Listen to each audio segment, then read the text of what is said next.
Mhm.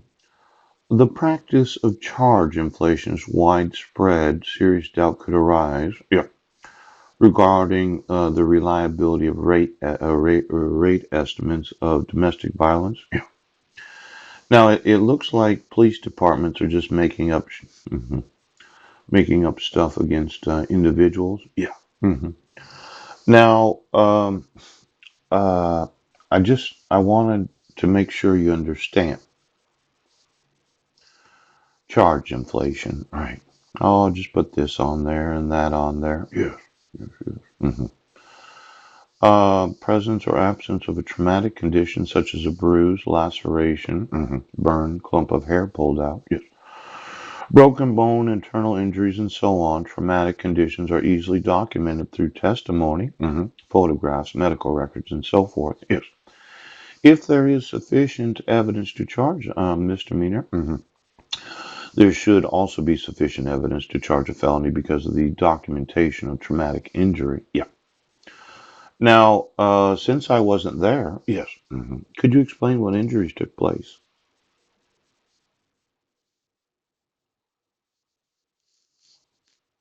Well, I wasn't there.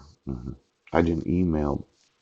What, could you tell me exactly what happened to the alleged victim of domestic violence? Oh. See, there's this idea that if an individual perpetrates a crime and they were actually there, yes, something that they did is criminal. Yes. Now, I wasn't there. Yes. So I don't know what took place. Mandatory response, mandatory arrest. Many DV batters are getting away with their crime. Yes. Somebody mandated a response from the sheriff's department. Somebody mandated a response from the police department. Yes. There was a mandatory arrest of myself. All individuals accused by police of DV crime are actually guilty. Regarding the possibility that all or nearly all individuals accused by police of DV crime are actually guilty, yes, we know that for general crime categories, the incidence of false accusations runs from 0.5%, yes, to 3%. Oh. Therefore, it seems reasonable to assume most or nearly all of those individuals who are accused of DV crime by first responder police reports in a written report to prosecutors are actually guilty and they're getting away with their crime. Now, for some reason, I'm fitting into this 0.5% to 3%, but you wouldn't admit that. You decided to use mental health evaluations to tell me that I was bipolar and schizophrenic. Yes. You decided to use mental health evaluations to say that I was persecutory delusional for knowing I wasn't in Jefferson County and I wasn't in Sequim, Washington. Yes. You took it upon yourselves to have a little meeting where you thought we'll just have them put in a mental institute. Oh, it does look like there are false accusations of domestic violence. Yeah. hmm hmm But you didn't ever accept that that was a possibility. Well, I know that for those that are in police officers, yeah, a combined rate of guilty nolo contender, yes, will be similar to the 95% to 97% range reported nationally for all types of crimes. Yeah. And if felony DV is identified in the police reports, results in criminal charges, more than half will be filed at the misdemeanor level. Yes. Now, my concern, the problem-solving criminology. Yes. Let's say you're sitting there and you realize that there was no police report for either of the incidents or the four different counts of violating the restraint provisions. Yes. Because I wasn't there and I didn't email anybody. Right now! And you know I have the right to sue you. Yes. In fact, I have the right to put in prison what could be, yes, 1.2 million Americans that have law enforcement authority. Yes. Now, for every one of you that has any knowledge of this, you somehow think that I'm not going to sue you. Yes. And you've been obstructing right now. I am. I'm going to sue you. Yes.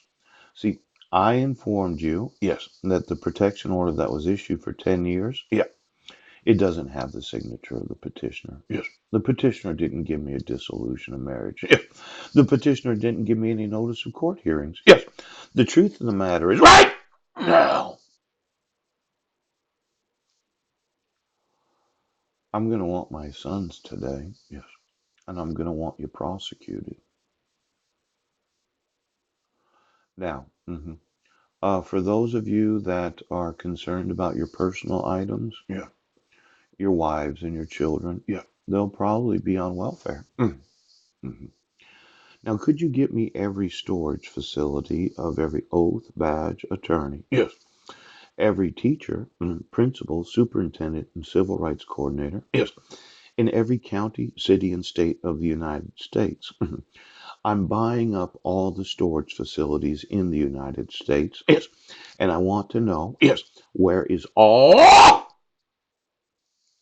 How are you today? Where is all of your personal items? Yes. See, a lot of police officers, they do so well for themselves, yes, that their individual residence doesn't have any more room for all the crap that they've been buying. They have a compulsion, an obsessive compulsive behavior of consuming. Yes. Well, what I want to know is the last 40 years of locations, yes, where you have actually filled out an application for any storage facility, yes, any storage locker, yes, any place that you have stored right now. See, it's possible, yes, that you have been renting storage space, yes, so as to keep your personal items, yes, that happen to belong to your dog, yeah, that looks like you. Now, last night I was talking about some of these rituals of the family. Yeah. I personally spent some time thinking about manufacturing, yeah, a very attractive, large-breasted woman that was, or really programmed to do whatever I wanted, whenever I wanted. Yeah. And the thought of some of the fetishes of law enforcement. You're just making sex puppets so that they'll do what you say so you can come to find out. Yes. And then you can have that very exciting